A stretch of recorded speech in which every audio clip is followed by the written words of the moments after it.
ஓம் சாய்ராம். அனைத்து சாய் பக்தர்களுக்கும் வணக்கம். சாய்ராம், சாய் சீனு. சாய்ராம், எங்களுடைய ஸ்ரீ சாய்ராம் டூரிஸ்ட் மூலியமாக வருகின்ற அக்டோபர் மாதம் 2ஆம் தேதி ஷீரடியில் நடைபெறும் பாபாவுடைய 107வது மகா சமாதியை முன்னிட்டு சென்னையிலிருந்து ஷீரடிக்கு செப்டம்பர் மாதம் 30ஆம் தேதி சாய் பக்தர்களை ரயில் மூலம் அழைச்சிட்டு போக போகிறோம். சாய்ராம், நம்ம சாயப்பாவுடைய 107வது வருடம் புண்ணிய விஜயதசமி திதி பார்த்திங்கன்னா, அதாவது பாபாவுடைய மகா சமாதி நாள் இந்த வருஷம் அக்டோபர் மாதம் 2ஆம் தேதி வேலைக்கிழமை வருது. சாய்ராம், நம்ம பார்த்திங்கன்னா சென்னையிலிருந்து வருகின்ற செப்டம்பர் மாதம் 30ஆம் தேதி சாய் பக்தர்களை ஷீரடிக்கு பாபாவுடைய 107வது மகா சமாதிக்காக நம்ம ரயில் மூலம் பயணம் பண்ணி ஷீரடிக்கு சாய் பக்தர்களை அழைச்சிட்டு போக போகிறோம்.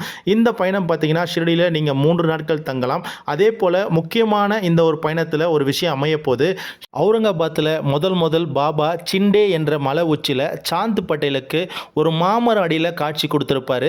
அந்த புனிதமான மாமரத்தை நம்ம தரிசனம் பண்ண போகிறோம். அங்கே அமைஞ்சுள்ள பாபாவுடைய திருக்கோயிலுக்கு போக போகிறோம். அதே போல் பார்த்தீங்கன்னா சாந்த் பட்டேலுடைய வீடு பார்த்தீங்கன்னா அவுரங்காபாத்தில் தூப்கேடு என்ற கிராமத்தில் இருக்குது. அங்கு சாந்த் பட்டேல் வாழ்ந்த வீடு, பாபா அந்த இடத்துல தங்கின இடம், அதே போல் சாந்த் பட்டேலுடைய சமாதி, அதே போல் பார்த்தீங்கன்னா பாபா அங்கே ஒரு வேப்பமரம் அடியில் உட்கார்ந்துருப்பார். இது போன்ற எண்ணற்ற ஆலயங்களும், அதே போல் அவுரங்காபாத்தில் தூப்கேடில் இருக்கிற சாய் கணேஷ் மந்திரம், அதே போல் அவுரங்காபாத்தில் இருக்கிற பத்ர மாருதி டெம்பிள், அவுரங்காபாத்தில் இருக்கக்கூடிய மினி தாஜ்மஹால், அதே போல் சனி சிக்னாஸ்பூர், ஷீரடி சுற்றி இருக்கும் முக்கியமான 10 திருத்தலங்கள் எல்லாமே இந்த பயணத்தில் நாங்கள் சாய் பக்தர்களுக்கு காட்ட போகிறோம். சாய்ராம், எங்களுடைய பயணம் பார்த்திங்கன்னா செப்டம்பர் மாதம் 30ஆம் தேதி சென்னை எழும்பூர்லேருந்து ஸ்டார்ட் பண்ணுது. சாய்ராம், எங்களுடைய பயணம் முடிவற நாள் பார்த்திங்கன்னா அக்டோபர் மாதம் 5ஆம் தேதி எங்களுடைய பயணம் சென்னை எழும்பூர்லேயே முடிவடையும். சாய்ராம், எங்களுடைய பயணத்தில் ஒரு நபருக்கு சரியாக 9500 சார்ஜ் பண்ணுறோம். ஏசியில் வர மாரி இருந்தால் 13000 சார்ஜ் பண்ணுறோம். எங்களுடைய பயணத்தில் பார்த்திங்கன்னா கரெக்டாக செப்டம்பர் மாதம் 30ஆம் தேதி செவ்வாய்க்கிழமை சென்னை எழும்பூர்லேருந்து காலை 6:35க்கு நம்ம ரயில் பார்த்திங்கன்னா பூனா நோக்கி புறப்படும். நம்ம ரயில் பார்த்திங்கன்னா பூனாக்கு அடுத்த நாள் 1ஆம் தேதி அக்டோபர் 1ஆம் தேதி அதிகாலை 1:50க்கு நம்ம வண்டி வந்து பூனாக்கு ரீச் ஆகிடும். சாய்ராம், நம்ம பூனா இறங்கி இன்னொரு ரயில், மாற்று ரயில் மூலிமா நம்ம ஷீரடிக்கு போவோம். இந்த மாற்று ரயில் பார்த்திங்கன்னா பூனாவில் காலையில் 3:30 மணிக்கு, அதாவது செப்டம்பர் மாதம் 1ஆம் தேதி 3:30 மணிக்கு மாற்று ரயில் ஏறி காலையில் 9 மணிக்கு நம்ம ஷீரடி சாய்நகர் டெர்மினஸில் சென்றடைவோம். சாய்ராம், இந்த பயணத்தில் பார்த்திங்கன்னா 6 நாள் கொண்ட இந்த ஆன்மீக ஷீரடி பயணத்தில் பார்த்தீங்கன்னா 3 வேளையிலுமே தரமான தமிழ்நாடு உணவுகள் வந்து உங்களுக்கு நாங்கள் கொடுப்போம். அது ட்ரெயினில் ஆகட்டும், அதே போல் நீங்கள் ஷீரடியில் தங்கியிருக்க அந்த 3 நாட்கள் ஆகட்டும், தரமான தமிழ்நாடு உணவு தான் நம்ம ஒவ்வொரு பயணத்திலும் சாய் பக்தர்களுக்கு கொடுத்துட்ருக்கோம். இப்போ நம்ம வண்டி பார்த்திங்கன்னா கரெக்டாக செப்டம்பர் மாதம் 30ஆம் தேதி நம்ம சென்னை எக்மோர்லேருந்து 6:35க்கு புறப்பட்டிருப்போம். செப்டம்பர் மாதம் 30ஆம் தேதி காலையில் 9:20க்கு நம்ம வண்டி ரேணிகுண்டாக்கு வரும். ரேணிகுண்டாவில் நம்ம காலை உணவு ஆர்டர் போட்டிருப்போம். நம்ம கூட வர எல்லா சாய் பக்தர்களுக்கும் நம்ம காலையில் பெரும்பாலும் பார்த்திங்கன்னா 4 இட்லி, வடை, சட்னி, சாம்பார் இது எல்லாமே நம்ம கொடுக்கறது நம்மளுடைய வழக்கம். இந்த உணவுகள் எல்லாமே தரமான உணவுகள் தான். இந்த உணவுகள் எல்லாமே வீட்டில் ரெடி பண்ணி கொண்டு வர உணவுகள் தான் நம்ம கொடுத்துட்ருக்கோம். நம்ம இந்த காலை உணவு எல்லா சாய் பக்தர்களுமே நம்ம கொடுக்குறோம். ஒவ்வொரு சாய் பக்தர்களுமே இந்த உணவை வந்து சாப்பிட்டுட்டு இருக்காங்க. இந்த உணவு 4 இட்லி, வடை, சட்னி, சாம்பார் எல்லாமே நம்ம கொடுத்துருவோம். காலையில் உணவு பார்த்திங்கன்னா ரேணிகுண்டாவில் நம்ம ஸ்டார்ட் பண்ணிவிடுவோம். ரேணிகுண்டாவில் உணவு சாப்பிட்ட பிறகு பார்த்திங்கன்னா நம்ம வண்டி அப்படியே தொடர்ந்து பயணம் பண்ணுவோம். நமக்கு பார்த்திங்கன்னா மத்தியானம் கரெக்டாக 1:30 மணிக்கு ஆந்திரா மாநிலத்தில் குட்டி என்ற ஒரு ரயில் நிலையத்துக்கு வரும். இந்த ரயில் நிலையத்துக்கு பார்த்திங்கன்னா குண்டக்கல் முன்னாடி இந்த ஜங்ஷன் இருக்கும், குட்டி சந்திப்பு. இங்கே பார்த்திங்கன்னா மத்தியான உணவை நம்ம ஆர்டர் பண்ணியிருப்போம். சாய்ராம், இந்த மத்தியான உணவு பார்த்திங்கன்னா வீட்டில் தான் செஞ்சு நமக்காக கொண்டு வராங்க. எல்லாமே தமிழ் ஆட்கள் செஞ்சு கொடுக்குற ஒரு பாரம்பரியமான தமிழ்நாடு உணவு தான் நம்ம ட்ராவலில் கொடுக்குறோம். ஏன்னா உணவு வந்து ரொம்ப ரொம்ப முக்கியமான ஒரு விஷயம். அந்த உணவு வந்து நம்ம தரமாக கொடுத்தோன்னா வர சாய் பக்தர்கள் வந்து ரொம்ப ரொம்ப சந்தோஷம் அடைவாங்க. இப்போ நம்ம மத்தியான உணவு வந்து குட்டி ஜங்ஷனில் நம்ம ஆர்டர் பண்ணியிருக்கோம். நமக்கு பார்த்திங்கன்னா மத்தியான உணவு வெஜிடபிள் பிரியாணி கூட வந்து ஒரு தயிர் பச்சடி, அதே போல் குருமா உங்களுக்கு வந்துடும். இது வந்து ஒரு ஆள் நல்லா திருப்தியாகவும் தாராளமாக சாப்பிட்ற கூட அளவில் உணவு வந்து ரொம்ப அதிகமாக தான் உங்களுக்கு கொடுப்போம். நீங்கள் தாராளமாகவும் திருப்தியாகவும் சாப்பிடலாம். இந்த உணவு வந்து மத்தியானம் ஆந்திரா மாநிலத்தில் குட்டி என்ற ரயில் நிலையத்தில் உங்களுக்கு மத்தியானம் தமிழ்நாடு உணவு கிடைச்சிடும். சாய்ராம், இந்த உணவை நீங்கள் மத்தியானம் சாப்பிட்டு முடித்த பிறகு அப்படியே ஒரு சின்ன பயணம் பண்ணிட்டு வந்தீங்கன்னா ஈவினிங் கரெக்டாக 7 மணிக்கு கர்நாடகா மாநிலத்தில் வாடி என்ற ரயில் நிலையத்துக்கு நம்ம ரயில் வந்து சேரும். சாய்ராம், கரெக்டாக ஈவினிங் 7 மணிக்கு வாடி ரயில் நிலையத்தை நம்ம ரயில் தொட்ட உடனே அங்கே பார்த்திங்கன்னா இரவு டிஃபன் உங்களுக்கு கொடுப்போம்.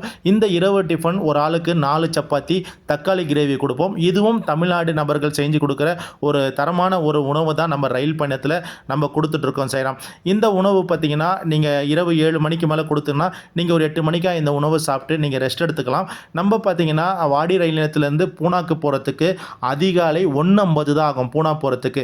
நம்ம இந்த டிஃபன் சாப்பிட்டு முடித்து தூக்கத்தை போட்டோன்னா கரெக்டாக பூனா ரயில் நிலையத்துக்கு காலையில் 1:50க்கு வரும். அதாவது அக்டோபர் மாதம் 1ஆம் தேதி 1:50க்கு நம்ம வண்டி பூனா ரயில் நிலையத்தில் வந்து நிற்கும். பூனாவில் நம்ம இறங்கிடவும் செய்கிறோம். இறங்கிட்டு மீண்டும் நம்மளுக்கு பார்த்தீங்கன்னா அதிகாலை அதே 1ஆம் தேதி அக்டோபர் மாதம் அதிகாலை 3:30க்கு ஷிரடிக்கு போகிற ரயிலில் இந்த ரயிலை மீண்டும் நம்ம பயணம் பண்ணுவோம். இந்த ரயில் பார்த்தீங்கன்னா பூனா ரயில் நிலையத்துக்கு சரியாக 3:35க்கு வந்து ஷிரடி சாய்நகர் டெர்மினல்ஸுக்கு காலை பார்த்தீங்கன்னா 8:50லேருந்து 9 மணிக்குள்ளே இந்த ரயில் பார்த்தீங்கன்னா ஷிரடி சாய்நகர் டெர்மினல்ஸில் சென்றடையும். இந்த ட்ரெயினுக்கும் ஸ்லீப்பரில் புக் பண்ணியிருந்தீங்கன்னா கண்டிப்பாக ஸ்லீப்பர் டிக்கெட்டும், அதே போல் ஏசியில் வர மாரி இருந்து நீங்கள் ஏசியில் புக் பண்ணியிருந்தீங்கன்னா கண்டிப்பாக ஏசி டிக்கெட்டும் இந்த வண்டிக்கு நாங்கள் அரேஞ்ச் பண்ணி கொடுப்போம். அதே போல் பார்த்தீங்கன்னா பூனா ரயில் நிலையத்திலிருந்து இந்த ட்ரெயின் பார்த்தீங்கன்னா கரெக்டாக காலையில் 3:45க்கு டிபார்ட் ஆகும் சாய்ராம். 3:45க்கு இந்த ட்ரெயின் தொடங்கிச்சுன்னா இந்த ட்ரெயின் பார்த்தீங்கன்னா காலையில் கரெக்டாக 8:40லேருந்து 9 மணிக்குள்ளே ஷிரடி சாய்நகர் டெர்மினல்ஸை சென்றடையும். கிட்டத்தட்ட பூனா டு ஷிரடிக்கு கிட்டத்தட்ட ஒரு 5லேருந்து 5:30 மணி நேரம் உங்களுக்கு பயண நேரம் இருக்குது. நீங்கள் இந்த வண்டியில் உங்களுக்கு ஸ்லீப்பரில் புக் பண்ணி கொடுப்போம். நீங்கள் வந்து நிம்மதியாக தூங்கிட்டு வரலாம். சாய்ராம் இந்த வண்டி காலையில் 8:40லேருந்து 9 மணிக்குள்ளே ஷிரடிக்கு போய் சேரும். 5 ஹவர் உங்களுக்கு ஒரு பெரிய கேப் இருக்கும். இந்த 5 ஹவரில் நீங்கள் நல்லா தாராளமாகவும் நிம்மதியாக தூங்கிட்டு வரலாம். அடுத்து பார்த்தீங்கன்னா நம்ம ஷிரடிக்கு கடைசி ஸ்டேஷன் தான் ஷிரடி இறங்க போகிறதால நமக்கு எந்தவித பயமும் இருக்காது. நம்ம வண்டி பார்த்தீங்கன்னா காலையில் கரெக்டாக 8:40க்கு ஷிரடி சாய்நகர் டெர்மினல்ஸை சென்று அடையும் சாய்ராம். சாய்ராம் ஷிரடி சாய்நகர் டெர்மினல்ஸிலிருந்து நம்மளுடைய ஹோட்டல் பார்த்தீங்கன்னா ஷிரடியில் நம்ம தங்குற ஹோட்டல் பார்த்தீங்கன்னா ஒரு 4 கிலோமீட்டர் டிஸ்டன்ஸ் தான் இருக்குது. நம்ம தங்குற ஹோட்டல் பார்த்தீங்கன்னா நியர்பை பிம்பிள்வாடி ரோடு தான். ரொம்ப பக்கத்தில் சமாதி மந்திருக்கு ரொம்ப பக்கத்தில். இங்கேருந்து நம்ம வந்து பாபாவுடைய கோயிலுக்கு போகிறது, அதாவது ஷிரடி சாய்நகர் டெர்மினல்ஸ்லேருந்து ஷிரடி சாய்பாபாவுடைய சமாதி மந்திருக்கு போனோன்னா 4 கிலோமீட்டர் நம்ம பயணம் பண்ணணும். இந்த 4 கிலோமீட்டருக்கும் நம்ம வெளியில் வந்து டாடா மேஜிக் ஆட்டோ வந்து நம்ம வந்து ஏற்பாடு பண்ணியிருப்போம். நம்ம வந்து இப்போ 2வது நடைமேடையில் இறங்கி அப்படியே 1வது நடைமேடைக்கு வெளியே வந்துட்டோம். நம்ம கூட வந்த சாய் பக்தர்கள் எல்லாமே தொடர்ந்து அப்படியே நடந்துட்டு போயிட்டு இருப்பாங்க. நம்ம வந்து பார்த்திங்கன்னா அப்படியே 1வது நடைமேடையிலிருந்து வெளியில் எக்ஸஸ் பண்ணி வெளியில் வந்துட்டோம்னா நமக்கு நம்மளுடைய வண்டி தயாராக இருக்கும் சாய்ராம். இப்போ 1வது நடைமேடையில் மெயின் என்ட்ரன்ஸில் நம்ம வந்துட்டுருக்கோம். சாய்ராம் இந்த மெயின் என்ட்ரன்ஸ்லேருந்து அப்படியே ரைட் எடுத்தோம்னா நம்ம வெளியில் வந்துடலாம். வெளியில் வந்த உடனே பார்த்திங்கன்னா நமக்கு உண்டான ஆட்டோவை நம்ம ரெடியாக தயார் நிலையில் இருக்கோம்.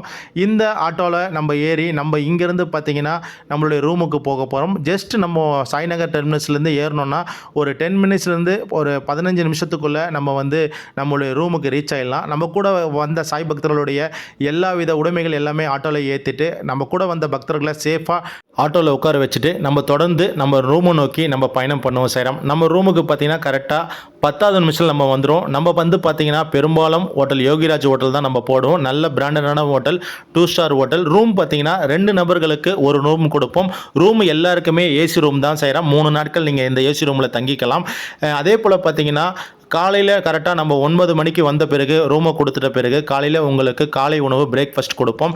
காலையில் இட்லி இருக்கலாம், பொங்கல் இருக்கலாம், தோசை இருக்கலாம், எது வேணால் பிரேக்ஃபாஸ்ட்டு நம்ம தமிழ்நாடு முறைப்படி ஆரோக்கியமான உணவு தான் நம்ம காலையில் கொடுப்போம்.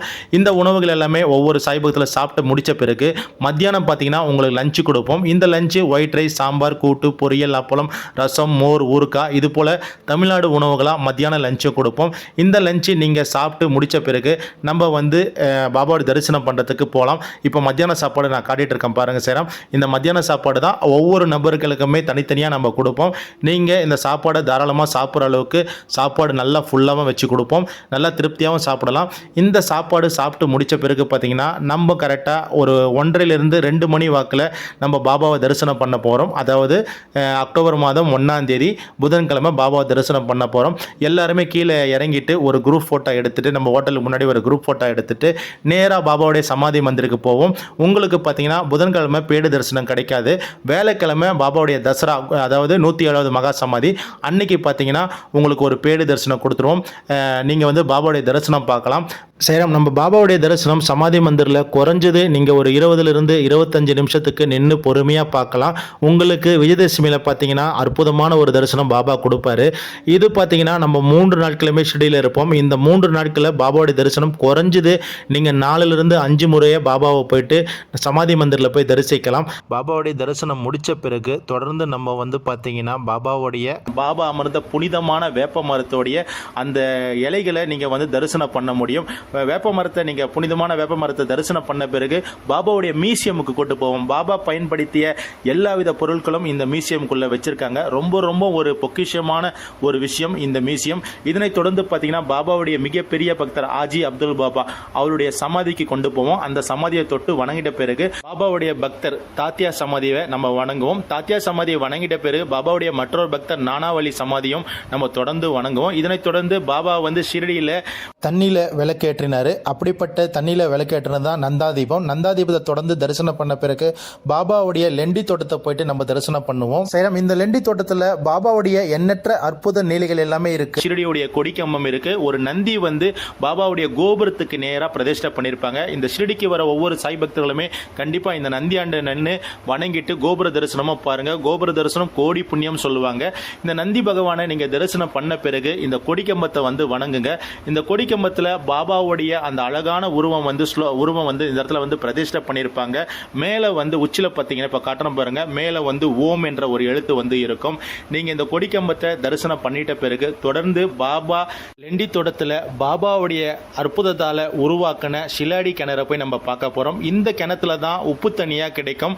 பாபா அவர் வரநல்கம் கரத்தால் ஆசீர்வாதம் பண்ண பிறகு இந்த தண்ணி வந்து குடி தண்ணியாக பயன்படுத்துகிறாங்க. இன்று வரையும் அந்த சக்தி அருளால் பாபாவுடைய சக்தி அருளால் குடி தண்ணீராக பயன்படுத்துகிறாங்க. இந்த கிணறையும் நம்ம தரிசனம் பண்ணுவோம். இதனைத் தொடர்ந்து ஷிரடியில் இருக்கிற சனிதேவ் டெம்பிள், அதே போல் பார்த்தீங்கன்னா எம்பெருமான் ஈசனுடைய டெம்பிள், கணபதி மந்திர், இது எல்லாமே தொடர்ந்து தரிசனம் பண்ணுவோம். இந்த தரிசனம் முடித்த பிறகு தொடர்ந்து பாபாவுடைய வீடான தோரகமாய்க்கு நம்ம வருவோம். இந்த தோரகமாயில தான் பாபா சுமார் 60 ஆண்டுகள் ஆட்சி புரிந்தார். இந்த தோரகமாயில பாபா அமர்ந்து எண்ணற்ற பக்தர்களுக்கு நோய் நொடியும் தீர்த்து வச்சாரு. பாபாவே சரணாகதி என்று நம்பி வர ஒவ்வொரு பக்தர்களுக்கும் பாபா வந்து எப்பொழுதும் அவருடைய வரநல்கும் கரத்தால் அருளும் ஆசீர்வாதமும் பாபா தொடர்ந்து கொடுத்தாரு.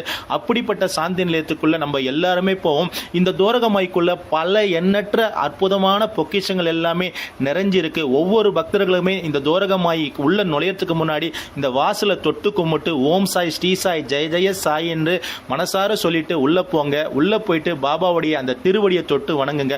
அடுத்து தோரகமாய் முடிச்ச பிறகு ஷாம் சுந்தரால் கொண்டு வருவோம். இந்த ஷாம் சுந்தரால் வந்து பாபா வளர்த்த குதிரை இங்கே தான் இருந்தது. இதனை தொடர்ந்து பார்த்தீங்கன்னா இப்போ நம்ம காட்டுறது வந்து ஷிரடியோடைய எல்லைக்கல். இந்த எல்லைக்கல்லை வந்து ஷிரடிக்கு போகிற ஒவ்வொரு சாய் பக்தர்களுமே கவனமாக தொட்டு வணங்கணும். இதனை தொடர்ந்து பார்த்தீங்கன்னா ஷிரடியில் இருக்கிற அனுமன் மந்திருக்கு வருவோம். இந்த அனுமன் மந்திர் தொடர்ந்து நம்ம வணங்கிட்ட பிறகு அடுத்து நம்ம அனுமானை கும்பிட்ட பிறகு தொடர்ந்து பாபாவுடைய சாவடிக்கு போவோம். இந்த சாவடி தான் பாபா வாரந்தோறும் பல்லாக்கு ஊர்வலம் நடைபெறும் இடம். இந்த சாவடி தரிசனம் நம்ம பண்ணிட்ட பிறகு அப்படியே நம்ம சாவடிக்கு ஆப்போசிட்ல பார்த்தீங்கன்னா ஆஜி அப்துல் பாபா அவர்கள் தங்கியிருந்த அப்துல் பாபா காட்டேஜ் இருக்கு. இந்த காட்டேஜில் பார்த்தீங்கன்னா எண்ணற்ற பாபாவுடைய நீலைகள் எல்லாமே குவிஞ்சு இருக்கு. இந்த காட்டேஜில் போய் பாபாவையும் ஆஜி அப்துல் பாபாவையும் நம்ம தொடர்ந்து வணங்கலாம். இந்த காட்டேஜுக்குள்ள பாபா பயன்படுத்தின பல அரிய பொக்கிஷமான பொருட்கள் எல்லாமே இந்த காட்டேஜில் வந்து ஆஜி அப்துல் பாபா ஜெனரேஷன் வந்து சேவ் பண்ணி வச்சிருக்காங்க. இதனைத் தொடர்ந்து பாபாவுடைய மிக முக்கியமான பக்தர், அதுவும் ஷியாமாவுக்கு தாய் மாமா தான் திரு லட்சுமண் மாமா ஜோஷி. லட்சுமண் மாமா ஜோஷி வீட்டுக்கு நம்ம போவோம். லட்சுமண் மாமா ஜோஷி வீடை நம்ம தரிசனம் பண்ண பிறகு நேராக மாதராவ் தேஷ்பண்டில் ஷியாமா வீட்டுக்கு போவோம். சிவனுக்கு எப்படி நந்தி ஒரு சேவகரோ அதே போல பாபாவுக்கு மாதராவ் தேஷ்பண்டில் ஷியாமாவை அணுகாம பாபா எந்தவித செயலும் பாபா சொல்ல மாட்டாரு, செய்யவும் மாட்டாரு.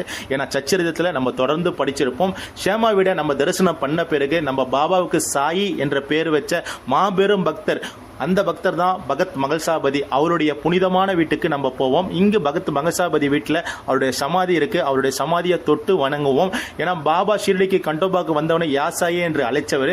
அடுத்து பார்த்தீங்கன்னா பாபா வந்து லட்சுமிபாய் சிண்டேலுக்கு 9 நாணயங்கள் நவநீத பக்திகளுக்கு தனது இறுதி நேரத்தில் கொடுத்திருப்பாங்க. லட்சுமிபாய் சிண்டேல் அந்த காலத்தில் பாபா வாழும் பொழுது வசித்த வீடு இந்த வீடு தான்.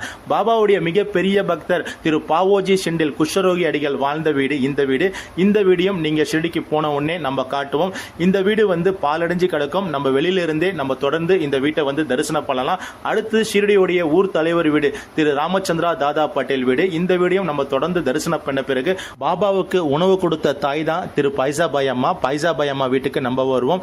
இந்த வீட்டு வாசப்படியில் நின்று தான் பாபா பைசாபாய் அம்மாண்ட எனக்கு ரொட்டி துண்டு கொடு சொல்லிட்டு அன்போடு அவருடைய திருக்கரங்களை ஏந்தி நிற்பாரு. அப்படிப்பட்ட புனிதமான பைசாபாய் அம்மா பாபாவுக்கு உணவு கொடுத்த அந்த மகத்தான வீடு. பாபா பிச்சை எடுத்த வீட்டில் இந்த வீடும் ஒரு வீடு சாய்ராம். இந்த வீடை தரிசனம் பண்ண பிறகு தொடர்ந்து பார்த்தீங்கன்னா லேட் பாயாஜி அப்பா கோட் பட்டேல் வீட்டுக்கு வருவோம். இந்த லேட் பாயாஜி அப்பா கோட் பட்டேல் பார்த்தீங்கன்னா பாபா வந்து தன்னோட இறுதி தருணத்தில் இவருடைய மடியில தான் பாபா வந்து தன்னோட சூத உடலை நீர்த்திருப்பாரு. நம்ம ஸ்ரீ சாய் சச்சரத்தில் தெளிவாக பார்த்துருக்கலாம். இப்போ அதுக்குண்டான படம் வந்து இந்த இடத்துல வச்சிருக்காங்க பாருங்க. அடுத்து பார்த்தீங்கன்னா ஷிரடியில் இருக்கிற நரசிம்ம ஆலயத்துக்கு போவோம். இந்த கோயில் வந்து ரொம்ப ரொம்ப ரொம்ப பழமையான கோயில். இந்த கோயிலுக்கு பக்கத்தில் வெளியில பார்த்தீங்கன்னா பாபாவுடைய மிகப்பெரிய பக்தர் ராம்கீர் புவாவுடைய சமாதி எல்லாமே இந்த கோயிலுக்கு வெளியிலே இருக்கு. இந்த நரசிம்ம தேவரை நம்ம வணங்கிட்டு தொடர்ந்து ஷிரடியில் இருக்கிற பாபாவுடைய புனிதமான இந்த பாதுகையை நம்ம தரிசனம் பண்ண போறோம். பாபாவுடைய இந்த புனிதமான பாதுகை வந்து ஒவ்வொரு பக்தர்களுமே எப்பவுமே நினைவில் வைக்கணும். இந்த பாதுகையை நம்ம தொடர்ந்து தரிசனம் பண்ணிட்ட பிறகு பக்கத்திலே இருக்கிற சுயம்பு விட்டல் ஆலயத்துக்கு போக போறோம். இந்த சுயம்பு விட்டல் ஆலயம் வந்து ஷிரடியில் ரொம்ப ரொம்ப ஒரு பழமையான ஒரு ஆலயம். இந்த விட்டலை பற்றி ஏற்கனவே நம்ம சேனல்ல வந்து 2-3 வாட்டி பேசி நம்ம வீடியோ எடுத்து போட்டிருக்கோம். இந்த கோயிலுக்கும் நம்ம தொடர்ந்து பயணிப்போம். இந்த கோயில் தரிசனம் முடிச்ச பிறகு பிம்பிள்வாடி ரோட்ல இருக்கிற புனிதமான மகாலட்சுமி ஆலயத்துக்கு போக போறோம். பாபா ஷிரடிக்கு வரத்துக்கு முன்னாடி இந்த ஆலயம் இருக்கு. பாலா கணபதி சிம்பிக்கு மலேரியா நோய் வந்து வரும். அப்ப பாபா வந்து தயிர் சாதம் கலந்து கருப்பு நாய்க்கு கொடுத்து சொல்லுவாரு.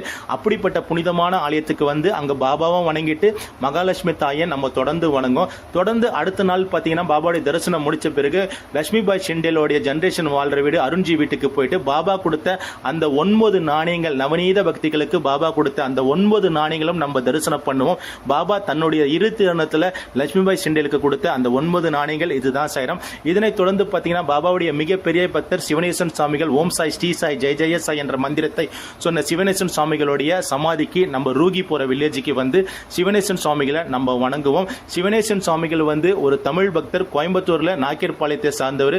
பாபா மேல இருக்க பற்றுல இறுதி வரையும் பாபாக்கு சேவை பண்ணி ஷிரடியிலே சமாதியான ஒரு தமிழ் பக்தர், ரொம்ப ரொம்ப மகத்தான ஒரு சாய் பக்தர் திரு சிவனேஸ்வரன் சுவாமிஜி. இதனைத் தொடர்ந்து ரூகில இருக்கிற சிவசாய் மந்திருக்கு போவோம். பாபா 60 வருஷம் ஷிரடியில் வாழ்ந்தார். இந்த 60 வருஷத்துல பாபா ரூகி, நிம்காவ் மற்றும் ரகத்தா இந்த 3 இடத்துக்கு தவிர வேறு எங்க இடத்துலயும் பாபா பயணம் பண்ணதில்லை. அப்படி பாபா 3ஆவதா பயணம் பண்ண இடம் பார்த்தீங்கன்னா இந்த ரூகி கிராமம். இந்த ரூகி கிராமத்துக்கு வந்து இங்க இருக்க பக்தர்களை பாபா வந்து பெரும்பாலும் ஆசீர்வாதம் பண்ணுவாரு. பாபா வந்து தன்னுடைய குடல் உறுப்புகள்லாம் வெளியில எடுத்து ஒரு கிணற்றுல அந்த குடல் உறுப்புலாம் அலசி காய போட்டிருப்பாரு. அப்படிப்பட்ட பாபா தவுத்தி பண்ண கிணறும் இந்த கோயிலுக்கு வெளியில தான் சாய்ராம் இருக்கு. இந்த சிவசாய் மந்திர் வந்து ரொம்ப ரொம்ப முக்கியமான மந்திர். இந்த மந்திர் வந்து ஷிரடியிலிருந்து 4வது கிலோமீட்டர்ல ரூகியில் அமைஞ்சிருக்கு. இந்த ரூகியோட மந்திரை நம்ம தொடர்ந்து பார்த்துட்ட பிறகு கோபர்கான்ல இருக்க கங்கா மாதாவுடைய ஆலயத்துக்கு போவோம். கோபர்கான்ல தசரா வரும்பொழுது ஒவ்வொரு வருடமே இந்த கங்கா மாதாவுக்கு ரொம்ப ரொம்ப விசேஷமா இருக்கும். ரொம்ப ஒரு சக்தி வாய்ந்த அம்மன் தான் இந்த கங்கா மாதா. கிட்டத்தட்ட கோபர்கான்ல கோதாவரி நதி கிட்ட தான் இந்த கங்கா மாதாவுடைய சன்னிதானம் அமைஞ்சிருக்கு. நம்மளுடைய எல்லா பயணத்திலுமே இந்த கங்கா மாதா ஆலயத்துக்கு நம்ம போவோம். இதனைத் தொடர்ந்து கோபர்கான்ல அமைஞ்சுள்ள புனித கோதாவரி நதி கரைக்கு வருவோம். இந்த புனித கோதாவரி நதியில இருக்கிற சிவபெருமான நம்ம வணங்குவோம். இந்த கோதாவரி நதிக்கரை பார்த்தீங்கன்னா எண்ணற்ற மகான்களை வந்து இழுத்திருக்கு. அதுல நம்ம சாய்நாதரும் இதுல இருந்திருக்காரு. இந்த கோதாவரி நதிக்கரையில் பார்த்தீங்கன்னா என்ட்ரன்ஸ்லயே ஒரு சிவபெருமானுடைய நந்தி வந்து இதுல இருக்கும். நம்ம நந்தியை வணங்கிட்ட பிறகு இதுக்கு ஆப்போசிட்ல பார்த்தீங்கன்னா அனுமனும் வித்து பார்த்தீங்கன்னா கூட வந்து கணபதியும் 2 பேரும் காட்சி கொடுப்பாங்க. இந்த இடத்துல ஒரு ஆலயம் இருக்கு. இந்த ஆலயத்தை நம்ம வந்து வணங்குவோம். ஷிரடிக்கு போற நிறைய பக்தர்கள் வந்து பாபாவுடைய தரிசனம் பண்ணிட்டு அப்படியே போயிடும். இந்த இடத்துக்கெல்லாம் நம்ம டோட்டலா பார்த்தோம்னா நமக்கு ரொம்ப ரொம்ப ஒரு மனசு திருப்தியா இருக்கும். இப்போ கோதாவரி நதிக்கரை நம்ம காட்டுறோம். இந்த கோதாவரி நதிக்கரையில நம்ம நின்று பார்த்துட்டு நம்ம கால அலம்பிட்டு நம்ம வந்து வணங்கிட்டு கோதாவரி தாயை வணங்கிட்டு இங்கிருந்து நம்ம வந்து அடுத்து பார்த்தீங்கன்னா கோதாவரி நதிக்கரையிலிருந்து 1 கிலோமீட்டர்ல அமைஞ்சுள்ள திரு ஜனார்த்தனல் சுவாமிகள் ஆலயத்துக்கு நம்ம போக போகிறோம். ஜனார்த்தனல் சுவாமிகள் வந்து ரொம்ப ரொம்ப ஒரு விசேஷமான ஒரு மகான். அப்படிப்பட்ட புனிதமான ஆலயத்துக்கு வந்து நம்ம தரிசனம் பண்ணுவோம். ஏன்னா பாபா சொல்றாரு எல்லா மகான்களையும் வணங்குங்க. ஏன்னா ஒவ்வொரு மகான்களுக்கும் ஒவ்வொரு சக்திகள் இருக்கு பாபா சொல்லுவாங்க. நம்ம ஜனார்த்தனல் சுவாமிகளை வணங்கிட்டு தொடர்ந்து நம்ம வந்து காசி விஸ்வநாதர் ஆலயத்துக்கு வருவோம். இந்த காசி விஸ்வநாதர் ஆலயம் கோபர்கான்லயே தான் இருக்கு. இப்போ காசி விஸ்வநாதரை நம்ம தொடர்ந்து தரிசனம் பண்ணுவோம். அதனை தொடர்ந்து பார்த்தீங்கன்னா கோபர்கான்ல அமைஞ்சுள்ள குரு சுக்கராச்சாரியர் மந்திருக்கு வருவோம். இந்த இடத்துல தான் நம்ம தமிழ் கடவுளால் முருகப்பெருமான் வந்து காட்சி கொடுத்த இடம். இந்த தலத்தோடைய வரலாறு வந்து சக்தி வாய்ந்த ஒரு வரலாறு. இந்த இடத்துக்கு நம்ம வந்து நம்மளுடைய பயணத்துல தவறாம எப்பொழுதும் இந்த இடத்துக்கு நான் சாய் பக்தர்களை அழைச்சிட்டு போவேன். ஏன்னா முருகப்பெருமான் நம்ம தமிழ் கடவுள் இந்த இடத்துல காட்சி கொடுத்திருக்காரு. நம்ம வந்து பாபா வந்து ஷிரடியை தேர்வு பண்ண காரணமே முக்கியமான காரணம். அதாவது வந்து பிரம்மா விஷ்ணு சிவன் மூவருமே சேர்ந்து பார்க்கடல்ல அமிர்தத்தை களையிறாங்க. இந்த அமிர்தம் தான் முருகப்பெருமான். சைரம் அது போக முருகப்பெருமான் சிவபெருமான் காட்சி கொடுத்தது இன்னொரு பக்கம் இருந்தாலும் இந்த இடத்துக்கு பார்த்தீங்கன்னா இங்கே இருக்கிற குரு சுக்கராச்சார் பார்த்தீங்கன்னா அசுரகுர தலைவர். அவருக்கு பார்த்தீங்கன்னா அவருக்கு போருக்கு போகும்போது அவருடைய போருக்கு போகிற அவர் வீரர்கள்லாம் சிலர் வெட்டுப்பட்டு குத்துப்பட்டு இறந்து போகிறாங்க. அப்போ வந்து சிவபெருமான் வந்து ஒரு மந்திரத்தை சொல்லுவார், மிருத்திவி சஞ்சீவினி ஒரு மந்திரத்தை வந்து குரு சுக்கராச்சாரியருக்கு கொடுப்பாரு. இந்த மந்திரத்தை சொல்லணும்னா செத்தவங்களும் மீண்டும் வருவாங்க அப்படின்னு சொல்லுவாங்க. இந்த மந்திரத்தை சொல்லி குரு சுக்கராச்சாரியர் பார்த்தீங்கன்னா செத்தவங்களும் மீண்டும் உயிர் கொடுத்து காப்பாற்றப்பட்டிருப்பாங்க. அதே போல் கை கால் வெட்டு போனவங்களுக்கும் இந்த மந்திரத்தை சொல்லி கை காலை இணைச்சி வச்சிருப்பாரு. அப்படிப்பட்ட ஒரு புனிதமான ஸ்தலம் தான் இந்த குரு சுக்கராச்சார் டெம்பிள். இந்த குரு சுக்கராச்சார் டெம்பிள் நம்ம தமிழ் கடவுள் முருகப்பெருமான் வந்து காட்சி கொடுத்த இடம். சைரம் இந்த ஆலயத்தில் பார்த்தீங்கன்னா இங்கே லோக்கலில் இருக்கவங்க நிறைய பேர் இந்த ஆலயத்தில் வந்து கல்யாணம் பண்ணுவாங்க.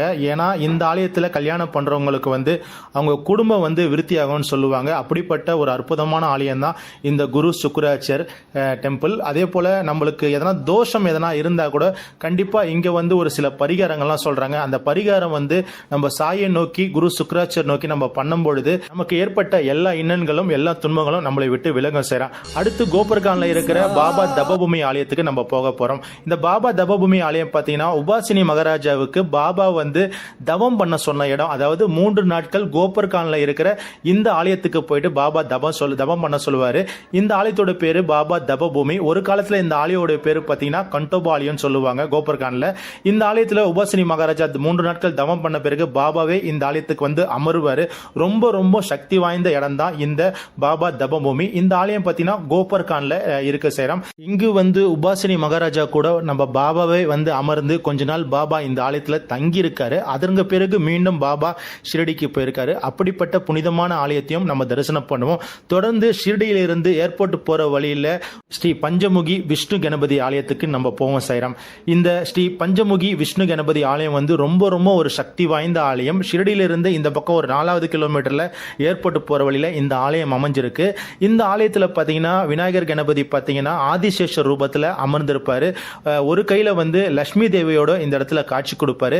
இந்த ஆலயம் பார்த்தீங்கன்னா ரொம்ப ரொம்ப ஒரு அற்புதமான ஒரு ஆலயம். ஏன்னா விநாயகர் பெருமான் வந்து ஆதிசேஷ ரூபத்தில் இந்த இடத்துல அமர்ந்து இங்கு வர பக்தர்களுக்கு வந்து விநாயகர் பெருமான் அவருடைய அருளாசியம் கொடுக்குறாங்க. இந்த கோயில் பார்த்தீங்கன்னா ஹைதராபாத்தை சார்ந்த ஒரு சாய் பக்தரால கட்டப்பட்டது சைரம். இப்போ நீங்க பார்க்கறது தான் ஸ்ரீ பஞ்சமுகி விஷ்ணு கணபதியோடைய அற்புதமான திருவுருவ சிலையை தான் நீங்க பார்க்குறீங்க. ரொம்பவே ரொம்ப ரொம்ப அற்புதமாக இருக்கும் இந்த ஆலயம். நம்ம கணபதி பெருமானை தொடர்ந்து வணங்கிட்ட பிறகு நம்ம நீம்காவில் இருக்கிற கண்டோபா கோயிலுக்கு போக போகிறோம். ஷிரடியில் 2 கண்டோபா இருக்கு. இது 2வது கண்டோபா திரு நானா சாஹிப் டேங்லே வீட்டுக்கிட்ட இருக்க நீம்காவ் கண்டோபா. பாபாவும் இந்த கண்டோபாவுக்கு அநேக நேரம் ஷிரடியில் இருக்கும்போது வந்திருக்காரு. ரொம்ப ரொம்ப ஒரு சக்தி வாய்ந்த இடம் தான் இந்த நீம்காவில் இருக்க கண்டோபா. அடுத்து நீம்காவில் இருக்கிற திரு நானா சாஹிப் டேங்லே வீட்டுக்கு போக போகிறோம். பாபாவுடைய மிகப்பெரிய பக்தர்கள் இவரும் ஒருவர் தான் திரு நானா சாஹிப் டேங்லே. பாபா வந்து ஷிரடியில் இருக்க நேரம் போக பாபா வந்து நீம்காவுக்கு வருவார். நீம்காவுக்கு வரும்போது இங்கே டேங்லே வீட்டுக்கு வரும்பொழுது பாபா வந்து நின்னாரே இந்த டோர் வந்து ஆட்டோமேட்டிக்காக திறக்கும். பாபா இந்த படிகள் ஏறி உள்ளே வரும்பொழுது பார்த்தீங்கன்னா இந்த இடத்துல வந்து ஒரு கோயில் அமைச்சிருக்காங்க உள்ள. அந்த இடத்துல பார்த்தீங்கன்னா பாபா அமரத்துக்கு தனியாக ஒரு கல் இருக்கு. அந்த கல் வந்து இன்னும் இந்த இடத்துல வச்சிருக்காங்க.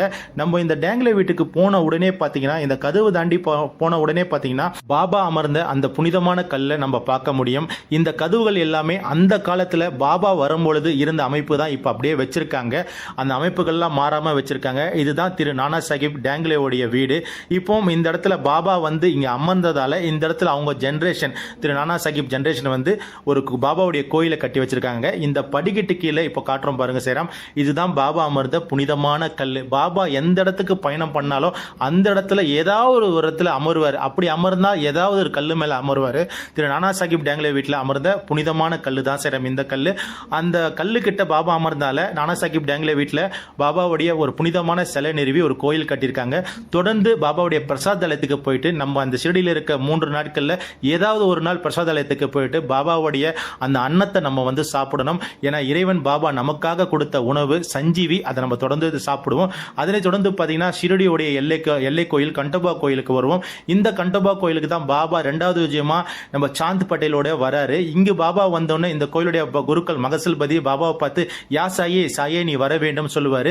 ஷிரடியுடைய எல்லை கோயில் இந்த கோயில். பாபா இந்த கோயில தான் 2வது விஜயமா ஷிரடிக்கு வரும்போது இங்கு தான் இருப்பாரு.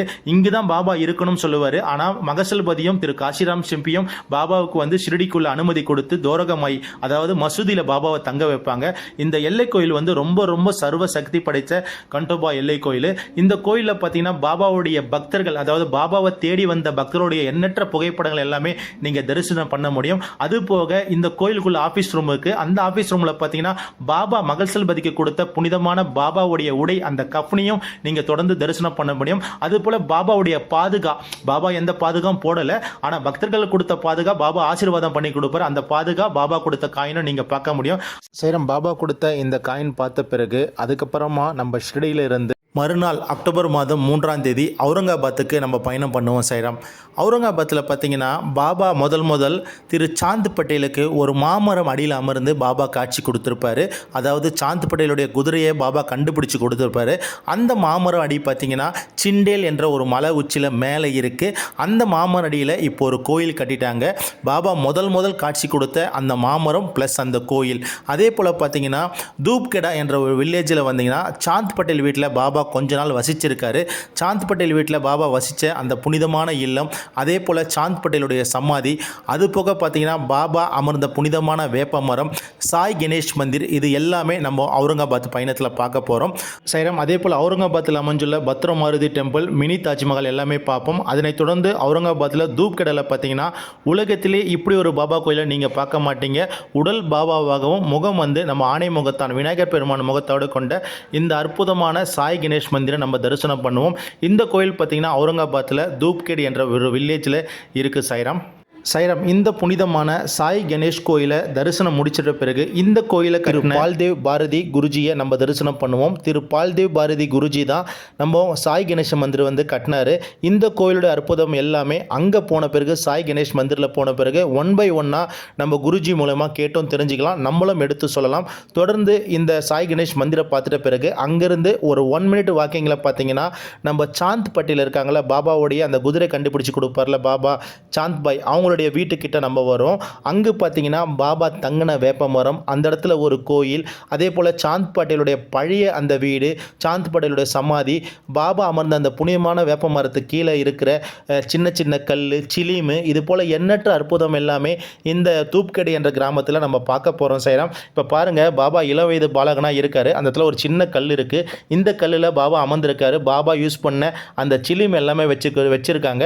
அதே போல் பாபா காட்சி கொடுத்த ஒரு புனிதமான புகைப்படமும் இங்கே உங்களுக்கு தெரியுது. இப்போ நீங்கள் பார்க்குற இந்த புனிதமான வீடு தான் திரு சாந்த் பட்டேலுடைய வீடு. பாபா வந்து இந்த வீட்டுக்கு வெளியில் தங்கியிருக்காரு. இப்போ நீங்கள் பார்க்குற இந்த புனிதமான வேப்ப மரம் பார்த்தீங்கன்னா பாபா அமர்ந்த புனிதமான வேப்ப மரம். இந்த இடத்துல ஒரு கல் வச்சுருக்காங்க. பாபா எங்கே போனாலும் மரத்தடியில், வேப்ப மரத்து அடியில் ஒரு கல்லில் அமருது வழக்கம். பக்கத்தில் பார்த்தீங்கன்னா பாபாவுடைய மிகப்பெரிய பக்தர் சாந்த் பட்டேலுடைய சமாதி.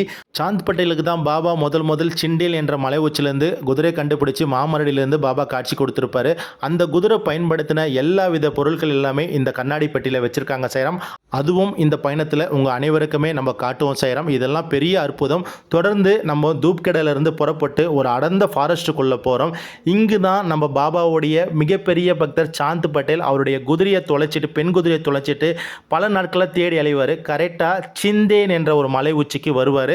அங்கு பார்த்தீங்கன்னா ஒரு மாமர அடியில் ஒரு இளம் ஃபக்கீர் வந்து உட்கார்ந்துட்டு இருப்பார். சாந்த் அப்படின்னு ஒரு குரலை கொடுப்பாரு. குரலை கூட்ட உடனே இவர் வந்து சாந்த் கிட்ட வருவார். கிட்ட வந்தோன்னே, என்ன தேடுறீங்க, என் குதிரை தொலைஞ்சி போச்சு, அன்போடு வளர்த்த பெண் குதிரை தொலைஞ்சி போச்சுன்னு அப்படின்னு சாந்த் வந்து பாபாண்ட சொல்லுவார். பாபா பக்கத்தில் இருக்க சோலையில் போய் தேடுன்னு சொல்லுவார். அப்படிப்பட்ட சோலையில் தேடின உடனே அந்த குதிரை கிடைச்சிரும். பாபாவுக்கு நன்றி சொல்லுவார் சாந்த் பட்டேல். பாபா முதல் மாமரம் அடியில், சிண்டேல் என்ற மலை உச்சியில் மாமர அடியில் சாந்த் பட்டேலுக்கு காட்சி கொடுத்த புனிதமான இடத்துக்கு தான் நம்ம இங்கே வந்துட்டுருக்கோம். பாபாவுடைய இந்த தசரா 107வது விஜயதசமியில் இப்படிப்பட்ட அற்புதமான இடத்துக்கு நீங்கள் ஒவ்வொரு சாய் பக்தர்களுமே வர்றது ரொம்ப சிறப்பாக இருக்கும் சைராம். எல்லா விஷயங்களுமே நீங்கள் தெரிஞ்சுக்கலாம். இந்த அடர்ந்த ஃபாரஸ்ட்டுக்குள்ளே பாபா வந்து காட்சி கொடுத்துருக்காரு சாந்த் பட்டேலுக்கு.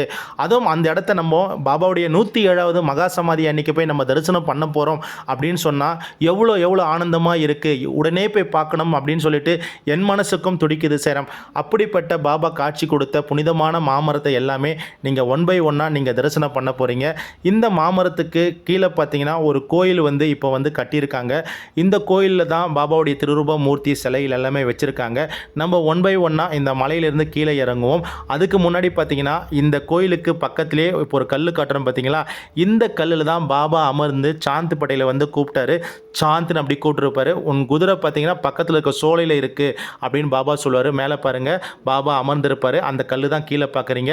சாந்த் பட்டேல் பக்கத்தில் உட்காந்துருக்காங்க. இப்போ நம்ம பாபா முதல் காட்சி கொடுத்த அந்த மாமரம் வந்து கீழே இந்த தென்னை மரம் அடியில் கீழே தான் அந்த மாமரம் கோயில் இருக்குது. Baba mango tree temple. இந்த டெம்பிளுக்கு தான் நம்ம வந்து கீழே போயிட்டுருக்கோம். பாபா முதல் அமர்ந்த இடம் இந்த இடம். இந்த மாமரம் அடியில் பாபா அமர்ந்ததால் இப்போ பார்த்தீங்கன்னா சமீபத்தில் இங்கே ஒரு அற்புதமான ஒரு கோயில், பாபாவுக்குன்னு ஒரு கோயில் கட்டியிருக்காங்க.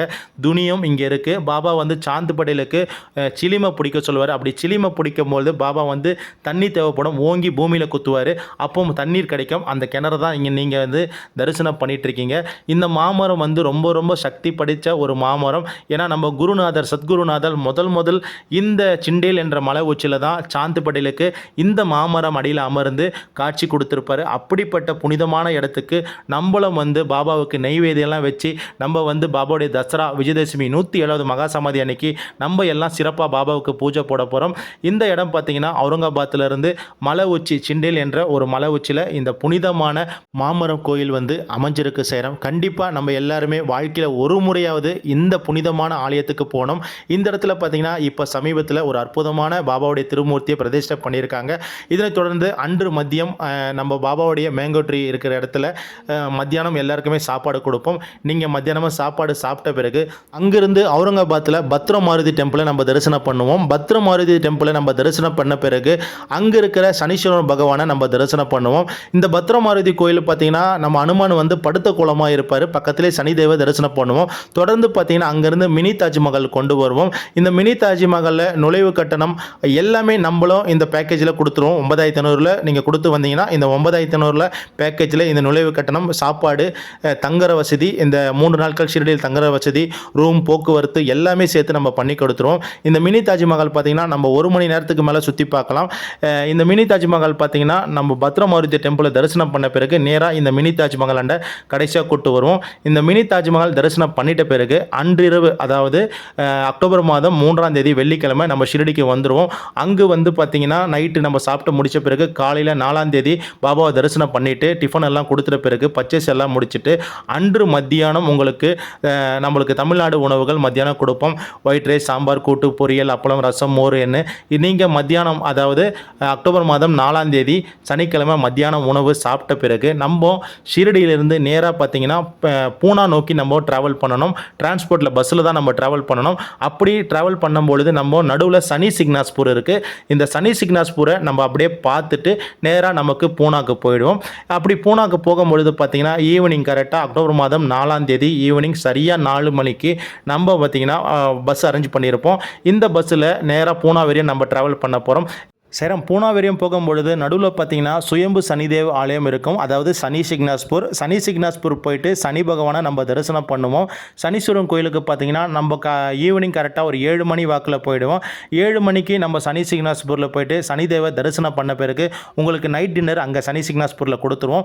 நம்ம தொடர்ந்து பார்த்தீங்கன்னா அப்படியே பயணம் பண்ணி 5ஆம் தேதி ஞாயிற்றுக்கிழமை காலையில் பூனாக்கு 1 மணிக்கு வந்துடும். அங்கேருந்து நமக்கு 2:30 மணிக்கு சென்னைக்கு ட்ரெயின் இருக்கும். கரெக்டாக நம்ம 4ஆம் தேதி அக்டோபர் மாதம் 4ஆம் தேதி சனிக்கிழமை நம்ம சுயம்பு சனிதேவ் ஆலயத்துக்கு நம்ம வந்துடும். கரெக்டாக மாலை 7 மணிக்குள்ளே நம்ம சனி சிக்னாஸ்பூரில் இருக்க சுயம்பு சனிதேவை நம்ம வந்து தரிசனம் பண்ணுவோம். ரொம்ப ஒரு அற்புதமான ஒரு சனிதேவ மந்திர் இந்த மந்திர். கரெக்டாக நம்ம ஈவினிங் கரெக்டாக ஒரு 7 மணிக்கு சனிக்கிழமை அக்டோபர் மாதம் 4ஆம் தேதி நம்ம சனீஸ்வரன பகவானை நம்ம தரிசனம் பண்ணுவோம். எல்லா பக்தர்களுமே தரிசனம் பண்ணி முடித்த பிறகு நைட் டின்னர் பார்த்தீங்கன்னா உங்களுக்கு சனி சிக்னாஸ்பூரில் வந்து நம்ம கொடுப்போம். நைட் டின்னர் நீங்கள் சாப்பிட்றலாம். நைட் டின்னர் சாப்பிட்டு நம்ம அப்படியே தொடர்ந்து வந்து பயணம் பண்ணுவோம். சேரம் நம்ம வந்து அதாவது இங்கேருந்து சனி சிக்னாஸ்பூர்லேருந்து நேராக பூனா நோக்கி தான் நம்ம வந்த பஸ்ஸில் அப்படியே தொடர்ந்து நம்ம பயணம் பண்ணுவோம். நம்ம வண்டி பார்த்திங்கன்னா கரெக்டாக அக்டோபர் மாதம் 5ஆம் தேதி ஞாயிற்றுக்கிழமை ஷார்ப்பாக 1 மணிக்கு பூனா ரயில் நிலையத்தில் நம்மளை ட்ராப் பண்ணிருவாங்க. பூனா ரயில் நிலையத்திலிருந்து நமக்கு சென்னைக்கு பார்த்திங்கன்னா அதிகாலை, அதாவது அக்டோபர் மாதம் 5ஆம் தேதி அதிகாலை கரெக்டாக நம்ம வண்டி 2:45க்கு நமக்கு ஸ்டார்ட் ஆகும். நம்ம பார்த்திங்கன்னா 1 ஹவர்லேருந்து 1.5 மணி நேரம் பிஃபோராக தான் நம்ம பூனா ரயில் நிலையத்துக்கு வருவோம். பூனா ரயில் நிலையத்துக்கு வந்த பிறகு நம்ம பிளாட்ஃபார்ம் சேஞ்ச் ஆகி நம்ம வந்து குறிப்பிட்ட பிளாட்ஃபார்முக்கு நம்ம போயிடுவோம். நம்ம வண்டி பார்த்திங்கன்னா ஷார்ப்பாக ஆன் டைம் 2:45க்கு நம்மளுக்கு பூனாக்கு வந்துடும் சாய்ராம். பூனா ரயில் நிலையம் பார்த்திங்கன்னா ஒரு பெரிய ரயில் நிலையம், நல்லாவும் இருக்கும். நம்ம வந்து ஃப்ரீயாகவும் அந்த இடத்துல ரெஸ்ட் எடுத்துக்கலாம். ரொம்ப பெரிய ஒரு ரயில் நிலையம் தான் பூனா ரயில் நிலையம். இங்கே பார்த்திங்கன்னா நமக்கு சென்னைக்கு ட்ரெயின் அக்டோபர் மாதம் 5ஆம் தேதி சனிக்கிழமை காலையில் அதிகாலை 2:45க்கு. நம்ம ட்ரெயின் பார்த்திங்கன்னா மும்பையிலிருந்து சென்னை எழும்பூர் வரையும் போகக்கூடிய Mumbai Dadar super fast mail தான். இந்த வண்டி தான் நம்ம வந்து சென்னை நோக்கி போக போகிறோம். நமக்கு ஷார்ப்பாக பார்த்திங்கன்னா 5ஆம் தேதி அக்டோபர் மாதம் 5ஆம் தேதி ஞாயிற்றுக்கிழமை காலையில் நமக்கு பார்த்திங்கன்னா இந்த ட்ரெயின் பூனா ரயில் நிலையத்துக்கு ஷார்ப்பாக 2:45க்கு நம்ம வண்டி அரைவல் ஆகிடும். இந்த வண்டியில் நம்ம வந்து ஸ்லீப்பரில் புக் பண்ணியிருந்தால் நீங்கள் ஸ்லீப்பரில் புக் பண்ணி கொடுத்துருப்போம். அதே போல் ஏசியில் வர மாரி பயணிகளாக பக்தர்களாக இருந்தீங்கன்னா ஏசி வகுப்பில் புக் பண்ணி கொடுத்துருப்போம். நம்ம வண்டி பார்த்திங்கன்னா ஷார்ப்பாக ஆன் டைமுக்கு 2:55க்கு இங்கேருந்து டிபார்ட் ஆகணும். 2:55க்கு நம்ம வண்டி டிபார்ட் ஆகிடுச்சுன்னா காலையில் 9:30 மணிக்கு தான் நம்ம வண்டி பார்த்திங்கன்னா கர்நாடகா மாநிலத்தில் வாடி என்ற ரயில் நிலையத்துக்கு போகும். அது வரையுமே நீங்கள் நல்லா வந்து ரெஸ்ட் எடுத்துக்கலாம், தூங்கிட்டே வரலாம். ஏன்னா அந்த வாடி என்ற ரயில் நிலையத்தில் தான் நம்ம காலையில் உணவு வந்து வாங்குவோம். காலையில் உணவும் நல்ல தரமான உணவாக நம்ம அங்கே வாங்குவோம். இந்த உணவு எல்லாமே தமிழ்நாடு நபர்கள் தான் நம்மளுக்கு செஞ்சு கொடுக்குறாங்க. அதனால் இந்த 5 மணி நேரம் உங்களுக்கு பார்த்திங்கன்னா பூனாலேருந்து வாடி வரையும் நீங்கள் வந்து ரெஸ்ட் எடுத்துகிட்டு வரலாம் சாய்ராம். நம்ம வண்டி பார்த்திங்கன்னா கரெக்டாக காலையில் 9:30 மணிக்கு வாடி ரயில் நிலையத்துக்கு நம்ம வண்டி அரைவல் ஆகும். இந்த 9:30 மணிக்கு நம்ம வண்டி வாடி ரயில் நிலையத்துக்கு வந்த பிறகு நம்ம கூட ஒவ்வொரு சாய் பக்தர்கள் வராங்கல்ல, அவங்களுக்கு எல்லாமே ஆளுக்கு 5 இட்லி, தக்காளி தொக்கு எல்லாமே சேர்த்து எல்லா பக்தர்களுமே கொடுப்போம் சாய்ராம். இந்த உணவு எல்லாமே தமிழ்நாடு நபர்கள் செஞ்சு கொடுக்குற ஒரு அற்புதமான உணவு தான். இந்த உணவுகள் நீங்கள் காலை உணவாக நீங்கள் சாப்பிட்டுக்கலாம். அதாவது அக்டோபர் மாதம் 5ஆம் தேதி ஞாயிற்றுக்கிழமை இந்த உணவு காலையில் வாடி ஜங்ஷனில் ட்ரெயினில் நம்ம கொடுத்துருவோம். இந்த உணவை சாப்பிட்ட பிறகு அப்படியே நம்ம கொஞ்சம் பயணம் பண்ணிட்டு வந்தோம்னா மத்தியானம் ஷார்ப்பாக நம்ம வண்டி வந்து ஆந்திரா மாநிலத்தில் குண்டக்கல் என்ற ஒரு ரயில் நிலையத்துக்கு நம்ம வண்டி ஷார்ப்பாக 1:50க்கு நம்ம வண்டி மத்தியானம் அரைவல் ஆகும். இந்த 1:50க்கு அரைவல் ஆன பிறகு பார்த்திங்கன்னா நம்ம வந்து மத்தியான லஞ்சை வந்து இந்த ஊரில் தான் நம்ம ரெடி பண்ணி கொடுப்போம். இங்கேயும் பார்த்திங்கன்னா தமிழ்நாடு சேர்ந்த நபர்கள் தான் நமக்கு வீட்டில் இருந்து செஞ்சு இந்த உணவுகள் எல்லாமே கொடுக்குறாங்க. நான் மீண்டும் சொல்கிறேன், ஒவ்வொரு பயணத்திலுமே உணவுகள் வந்து ரொம்ப ரொம்ப முக்கியமான ஒரு விஷயம் செய்கிறோம். எங்கள் கூட வர சாய் பக்தர்களுக்கு நாங்கள் வந்து தரமான ஒரு உணவுகள் தான் இந்த ஷிரடி ரயில் பயணத்தில் வந்து இந்நாள் வரையும் கொடுத்துட்டு வந்துட்டுருக்கோம். ஏன்னா நல்ல உணவுகள் கொடுத்தோம் அப்படின்னு சொன்னால் ஒவ்வொரு சாய் பக்தர்களுமே நல்ல தரமாக உணவு நல்லா இருந்தது, நாங்களும் திருப்திகரமாக சாப்பிட்டோம் அப்படின்னு சொல்கிறாங்க. அந்த சந்தோஷத்தை கேட்கும் பொழுது நமக்கும் ரொம்ப ரொம்ப சந்தோஷமாக இருக்குது. இந்த மத்தியான உணவு கரெக்டாக 1:50 வாக்கில் நமக்கு ஆந்திரா மாநிலத்தில் குண்டக்கல் என்ற ஜங்ஷனில் நமக்கு உணவு கிடைச்சிருச்சு. இந்த உணவுகள் பார்த்திங்கன்னா மத்தியானம் நம்ம பெரும்பாலும் ரிட்டர்ன் டைமில் வரும்பொழுது தக்காளி சாதத்தை நம்ம ஆர்டர் பண்ணுவோம் சாய்ராம். தக்காளி சாதம் ஒரு ஆள் திருப்தியாக தாராளமாக சாப்பிட முடியும். தக்காளி சாதம், அப்பளம், அதே போல் பார்த்திங்கன்னா ஒரு ஊறுகாய் பாக்கெட்டு வந்துடும், உங்களுக்கு தயிர் பச்சடி வந்துடும். இந்த சாப்பாடு பார்த்திங்கன்னா உங்களுக்கு அக்டோபர் மாதம் 5ஆம் தேதி மத்தியானம் ரிட்டர்ன் சென்னைக்கு வரீங்கல்ல, 1:45 வாக்கில் இந்த சாப்பாடு மத்தியானம் லஞ்சாக உங்கள் அனைவருக்குமே கொடுக்கப்படும் சாய்ராம். ஒவ்வொரு பக்தர்களுமே தொடர்ந்து சாப்பிடுவாங்க. அது எல்லாமே நீங்கள் வந்து இந்த வீடியோ பதிவில் நீங்கள் பார்க்க முடியும். அப்படியே நம்ம மத்தியானம் பயணம் பண்ணி வந்தோம்னா நம்மளுடைய வண்டி பார்த்திங்கன்னா மாலை, அதாவது அக்டோபர் மாதம் 5ஆம் தேதி மாலை இப்போ நம்ம வண்டி பார்த்திங்கன்னா ஷார்ப்பாக ரேணிகுண்டா ரயில் நிலையத்துக்கு 7:20க்கு நம்ம வண்டி ஆந்திரா மாநிலத்தில் திருப்பதி கிட்ட இருக்க ரேணிகுண்டா ரயில் நிலையத்துக்கு அரைவல் ஆகும் சாய்ராம். இந்த ரேணிகுண்டா ரயில் நிலையத்துக்கு அரைவல் ஆன பிறகு இங்கு நைட் டின்னர் நம்ம வந்து அரேஞ்ச் பண்ணி கொடுப்போம். இந்த நைட் டின்னரும் பார்த்திங்கன்னா தரமான ஒரு அற்புதமான தமிழ்நாடுகள் செய்யக்கூடிய ஒரு பாரம்பரியமான உணவு தான் நம்ம நைட் டின்னரும் கொடுக்குறோம். இந்த நைட் டின்னர் கொடுத்த பிறகு நம்ம வண்டி பார்த்திங்கன்னா சென்னை எக்மோருக்கு கரெக்டாக இரவு, அதாவது 5ஆம் தேதி ஞாயிற்றுக்கிழமை அக்டோபர் மாதம் இரவு பார்த்திங்கன்னா 10:15க்கு போய் சேரும். நைட் டின்னரோட நம்மளுக்கு இந்த பயணத்தில் உணவுகள் எல்லாமே முடிஞ்சிடும். சைரம் நைட் டின்னர் பார்த்தீங்கன்னா, ரேணிகுண்டா ரயில் நிலையத்துக்கு ஷார்ப்பாக வந்து நம்ம 7:20க்கு வண்டி வந்த உடனே நம்மளுக்கு ஆர்டர் பண்ண உணவுகள் எல்லாமே ரெடியாக தயார் நிலையில் இருப்பாங்க. அந்த உணவுகள் தான் நீங்க பார்த்துட்ருக்கீங்க. இந்த உணவுகள் எல்லாமே அப்படியே நம்ம கமாண்ட்மெண்ட்டுக்குள்ளே போகும். நம்ம கமாண்ட்மெண்ட்டில உணவுகள் எல்லாம் வச்ச பிறகு, நம்ம கூட வந்திருக்க ஒவ்வொரு சாய் பக்தர்களுமே தேடி கொண்டு போயிட்டு உணவுகள் நம்ம குடுக்கறது நம்மளுடைய வழக்கம். இந்த உணவு எல்லாமே வந்துருது. இரவு டிஃபன் வந்து பார்த்தீங்கன்னா, 4 விதமான தோசைகள் ஆர்டர் பண்ணியிருப்போம். ஒரு மசால் தோசை, ஒரு பொடி தோசை, ஒரு நெய் தோசை, அதேபோல் பார்த்தீங்கன்னா ஒரு ஆனியன் தோசை சொல்லிட்டு 4 விதமான தோசை, ஒரு கார சட்னி, அதேபோல் ஒரு தேங்காய் சட்னி, சாம்பார் சொல்லிட்டு 4 விதமான தோசை செட்டு வந்து ஒவ்வொரு சாய் பக்தர்களுமே கொடுப்போம். இது எல்லாமே அற்புதமான ஒரு தமிழ் ஆட்கள் செய்யக்கூடிய ஹோட்டல்லேருந்து வாங்கி இந்த உணவுகள் நம்ம கொடுத்துட்ருக்கோம். உணவு எல்லாமே இந்த டிஃபன்லேருந்து சாப்பாடுலேருந்து எல்லாமே ரொம்ப ரொம்ப தரமாகவும் இருக்கும், நல்லாவும் இருக்கும் சாய்ராம். தொடர்ந்து நம்ம ரேணிகுண்டாலேருந்து பயணம் பண்ணி அப்படியே பெரம்பூருக்கு நைட்டு 9:30 மணிக்கு வருவோம். பெரம்பூரில் பார்த்தீங்கன்னா நிறைய சாய் பக்தர்கள் இறங்கிடுவாங்க. ஒரு சிலர் எக்மோருக்கு போவாங்க. எங்களுடைய பயணத்தில் நீங்கள் அக்டோபர் மாதம் 2ஆம் தேதி தசராவுக்கு பாபாவுடைய 107வது மகா சமாதிக்கு நீங்கள் வர மாரி இருந்தால் எங்களுடைய நம்பர் வந்து டிஸ்கிரிப்ஷனில் கொடுக்குறேன். மற்றும் இந்த டூருடைய பேக்கேஜை பற்றி எல்லாமே தெளிவாக இந்த டிஸ்கிரிப்ஷனில் கொடுக்குறேன். நீங்கள் எங்களை கான்டாக்ட் பண்ணுங்கள் சாய்ராம். ஓம் சாய்ராம், ஜெய் சாய்ராம். எல்லோருக்கும் இறைவன் ஒருவரே எஜமான ஷிரடி சாய்பாபா ஸ்ரீ சாயை பணிக. அனைவருக்கும் சாந்தி நிலவட்டும். அல்லாஹ் மாலிக்.